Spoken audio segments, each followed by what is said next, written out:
अगर आप एनिमल और किल के एक्शन सीक्वेंसेस देख के सरप्राइज हुए थे तो ये मूवी आपके तोते उड़ाने वाली है, क्योंकि ऐसा एक्शन सीक्वेंस है इस मूवी में। और एक और चीज मैं बोलना चाहूंगा, पुष्पा 2 में जो उड़ उड़ के काट रहे हैं ना, उन सब का अच्छा जवाब आपको इस मूवी में मिल जाएगा कि हाथ अगर बंधे हो तो वहां से कैसे फाइट करते हैं और कैसे अच्छी कोरियोग्राफी के साथ किया जाए ताकि वो अब्सर्ड ना लगे। बट एक बात तो जरूर बोलना चाहते हैं, जॉन विक के डायरेक्टर ने ना गलत मूवी के राइट्स ले लिए, उनको मार्को देखनी चाहिए। ए Marco, Pushpa 1400 crore, wild fire. Specs उतारो क्या?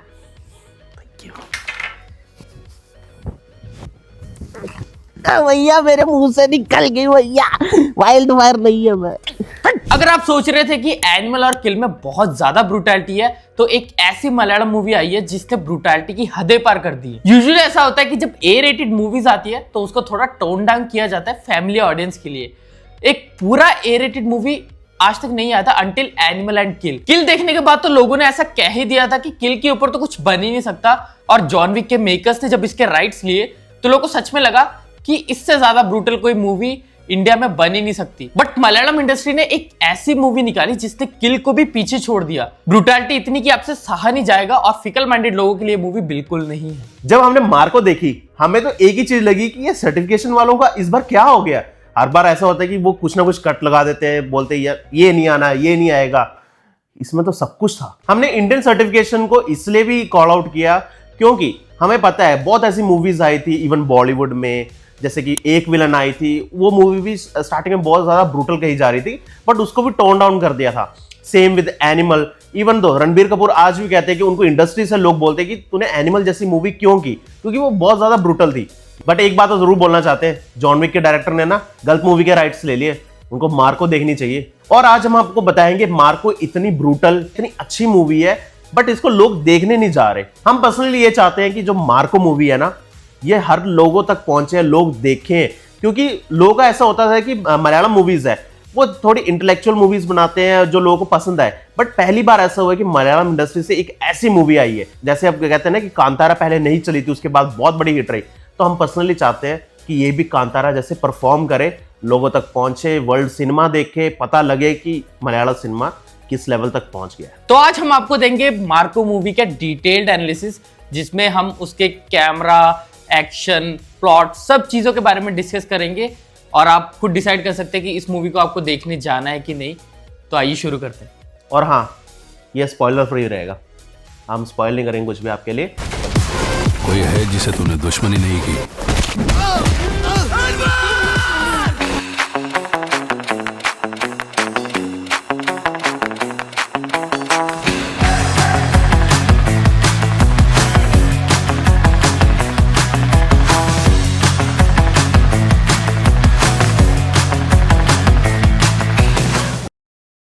तो मार्को का प्लॉट शुरू होता है 3-4 फैमिली से, जो बहुत ही ज्यादा इन्फ्लुएंशियल होती है और गोल्ड में डील करती है, जो गोल्ड की स्मगलिंग करती है, और पूरी सिटी में जो भी गोल्ड का काम होता है उनके अंडर ही होता है। तो उन फैमिलीज में से जो मार्को की फैमिली होती है, उनमें से एक पर्सन की डेथ हो जाती है। और ये जो मार्को का उसमें जो बड़ा भाई होता है, वो बोलता है कि कुछ भी हो जाए, मार्को को ये चीज नहीं पता लगनी चाहिए। क्यों? He is a very wrong person. इसी वजह से सब चाहते हैं वो चीज मार्को से दूर है, but at the end Marco को पता लग जाता है।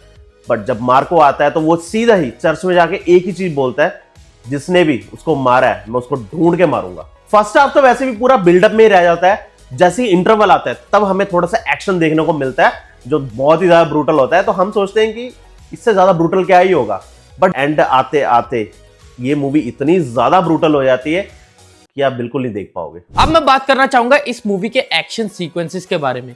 अगर आप एनिमल और किल के एक्शन सीक्वेंसेस देख के सरप्राइज हुए थे तो ये मूवी आपके तोते उड़ाने वाली है, क्योंकि ऐसा एक्शन सीक्वेंस है इस मूवी में। इस मूवी में एक्शन सीक्वेंसेस को इतने अच्छे तरीके से कोरियोग्राफ किया गया, इतने अच्छे तरीके से शूट किया गया कि आपकी नजर हमेशा स्क्रीन पे ही बनी रहेगी। फॉर एग्जांपल, इस मूवी में एक स्टेयरकेस वाला वन शॉट एक्शन सीक्वेंस है। एक्चुअली वो वन शॉट नहीं है, उसमें हिडन कट्स है, बट जिस तरीके से उसको कोरियोग्राफ किया गया है, आपको कोरियन मूवी ओल्ड बॉय में से जो कॉरिडोर फाइट सीन है उसकी याद आ जाएगी। और उसी लेवल की कोरियोग्राफी की गई है और बहुत अच्छे से की गई है। एक टाइम के लिए आप यही भूल जाओगे कि ये सच में इंडियन मूवी है। इंडियन मूवी में इस टाइप का एक्शन कब से आने लगा, और अगर इंडियन मूवीज इस लेवल पे पहुंच गई है ना, देन आप सच में समझ जाओ हमने हॉलीवुड के साथ compete करना शुरू कर दिया है और हॉलीवुड मूवीज को भी हम बहुत तगड़ा टक्कर देने वाले हैं। बस फर्क सिर्फ इतना है कि वो लोग हाई बजट में करते हैं, हम लोग लो बजट में इतना अच्छा पुल ऑफ कर लेते हैं।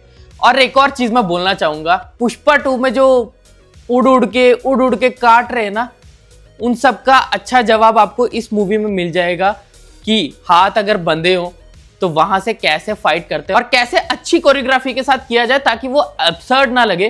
तो ये चीज आपको इस मूवी में देखने को मिलेगा। पुष्पा 2 वाला सच में मजाक लगेगा आपको, ये देखने के बाद आपको वो मजाक लगेगा कि क्या देख के आए थे हम लोग और इस चीज को इतना हाइक करके 1000 करोड़ कमा के दिया। इस मूवी की कलर ग्रेडिंग और कैमरा वर्क बहुत ही ज्यादा सही है, क्योंकि आप स्टार्टिंग से एंड तक जब मूवी देखोगे आपको पता लगेगा कि जो कलर का टोन है वो थोड़ा ब्लैकिश रखा गया है, जिससे आपको एक गैंगस्टर फीलिंग जरूर आएगी। और उसी हिसाब से मूवी का जो टोन सेट करने के लिए सभी के जो ड्रेसेस हैं, इवन तो चाहे बच्चे ही हो, उन्होंने हमेशा ही ब्लैक या व्हाइट क्लोथ्स ही पहने होते हैं, जिससे एक पता लगता है कि ये मूवी एक नेगेटिव शेड में ही जा रही है। और ब्लैक ज्यादा रखने का ये भी फायदा है कि जब ब्रूटल फाइट सीन्स होते हैं, ब्लड बहुत ज्यादा गिरता है, जब वो फेस पे गिरता है चाहे किसी और पे गिरता है, तो बहुत ज्यादा इंपैक्टफुल लगता है। और इस मूवी का कैमरा वर्क सच में ब्रिलियंट है, बहुत ही अच्छे एंगल्स निकाले गए, आपको कहीं से भी नहीं लगेगा कि ये कोई इंडियन मूवी है। जो भी इसका एक्शन था उसमें भी जब कैमरा वर्क था, कोने कोने में जाके शूट किया गया है, जिस हिसाब से शूट था हमें लगता था कि कैसे हो रहा होगा यहाँ पे शूट, बट जिस हिसाब से इन्होंने शूट किया हम तो बहुत ज्यादा इंप्रेस हो गए थे देख के। अब मैं बात करना चाहूंगा इस मूवी के बीजीएम के बारे में। आज के टाइम पे अगर मास बीजीएम्स की बात करें तो बहुत फेमस है तमन, अनिरुद्ध, लेकिन एक और इंसान है जो बहुत ज्यादा फेमस है, वो है रवि बसरूर, जिन्होंने केजीएफ जैसी मूवी के लिए बीजीएम दिया था और इस मूवी में भी उन्हीं का बीजीएम है। एंड सच बता रहा हूं, जब भी कोई कैरेक्टर आता है और उसके लिए जो बीजीएम डाले गए ना, it seriously hypes up the whole theatre और मजा आ जाता है बीजीएम सुन के। मतलब आपको पता लग जाता है कि कुछ खतरनाक आने वाला है, ये कैरेक्टर कुछ खतरनाक चीजें करने वाला है। और जब एक्शन भी है, एक्शन में भी इस तरह से डाला जाता है कि आपको वो एड्रेनलिन रश देगा वो बीजीएम। तो बहुत सही तरीके से बीजीएम का यूज किया गया है। अब जहां जहां रिक्वायर्ड था वहां पे तो इन्होंने बीजीएम अच्छे खासे डाले हुए हैं, लेकिन जैसा मैंने आपको बताया, जो स्टेयरकेस वाला फाइट सीन है वहां पे कोई म्यूजिक नहीं है। एंड आप देखोगे तो आपको रियलाइज होगा इट रियली वर्क्स।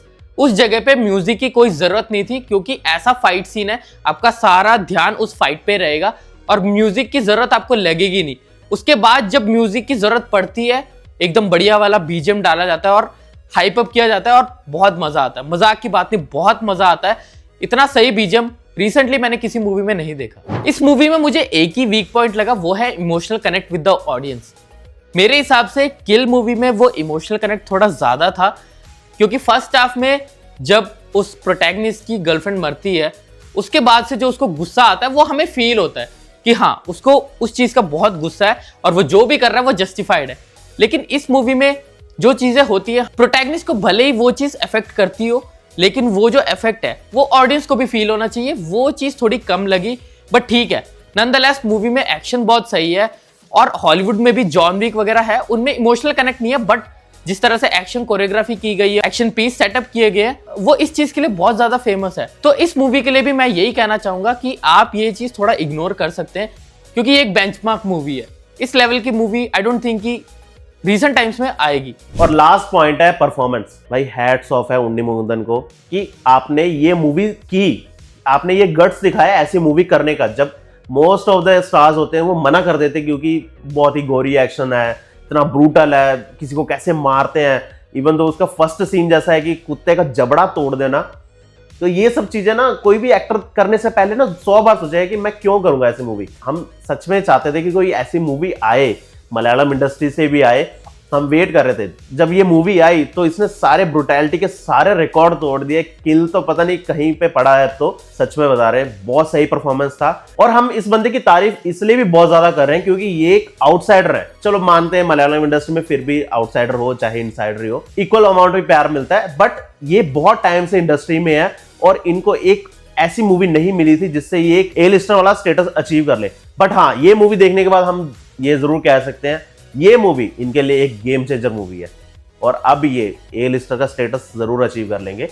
और हाँ, बाकी अगर बोल लें तो जैसे सिद्दीक थे जो इनके बड़े भाई का रोल करते हैं, उन्होंने भी बहुत अच्छा एक्टिंग की है। और जगदीश, वो एक्चुअल में अगर आपको बताएं तो वो मोस्टली हम मलयालम मूवीज में कॉमिक रोल्स में फेमस थे, बट इस बार तो इन्होंने भी हमें बहुत ज्यादा चौंका दिया। बहुत अच्छा रोल था इनका भी। और वीडियो एंड करते करते हम एक चीज जरूर बोलना चाहते हैं, जो हमारे कमेंट सेक्शन में आके बोलते हैं ना, इवन हमारे नहीं, कई रिव्यूअर्स के भी कमेंट सेक्शन में हमने देखा है कि भाई जब एक्शन मूवी है तो दिमाग घर पे रख के जाओ, उसके बाद ये मूवी देखो, एंटरटेनमेंट के लिए देखो।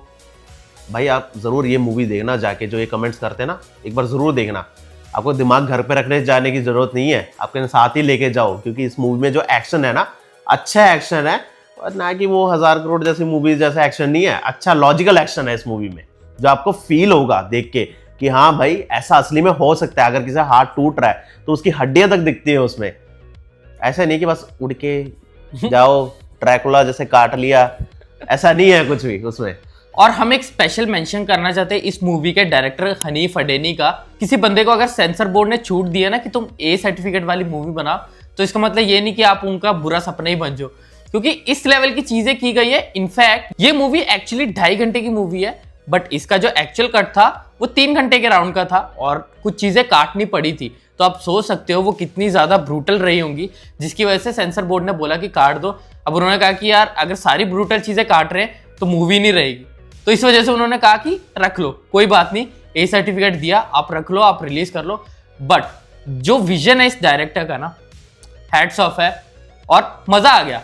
ये साल मलयालम इंडस्ट्री का ही था, और मजा आ गया ये फाइनल मूवी देख के। और एक और चीज है, इसके प्रोड्यूसर ने एक चीज कंफर्म भी की है, जो कट्स लगे हैं ना, जब मूवी ओटीटी में आएगी वो पूरी मूवी आएगी, तो मजा तो पूरा आने वाला है भाई। जब ओटीटी में आएगा दोबारा जरूर देखेंगे इस मूवी को।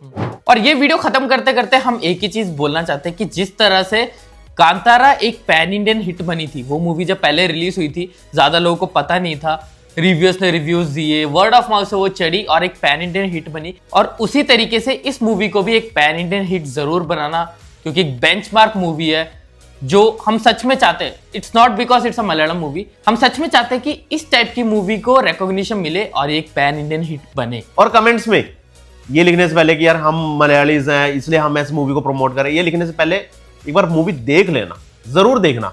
आप समझ जाओगे हम क्यों बोल रहे हैं कि ये मूवी चलनी चाहिए, लोगों तक पहुंचनी चाहिए। तो ये थी हमारी वीडियो। वी होप आपको ये वीडियो पसंद आई होगी। अगर पसंद आई है तो लाइक कमेंट शेयर कर देना, हमारे चैनल को सब्सक्राइब कर देना, और मार्को मूवी डेफिनेटली जाके देखना।